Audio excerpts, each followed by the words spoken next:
ఒంట్లో వేడిని తగ్గించే తాటి ముంజలతో ఇంకా చల్లచల్లగా మిల్క్ షేక్ అయితే చేసేద్దామా? ప్రాసెస్ ఏంటో చూసేయండి.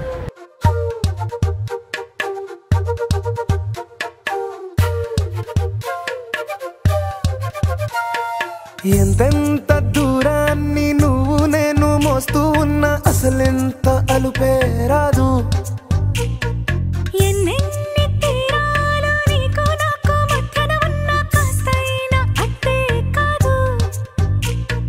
నీతో ఉంటే తెలియదు సమయం, నువ్వు లేకుంటే ఎంత న్యాయం. గడియారంలో సెకనుల ముల్లే గంటకి కదిలింది.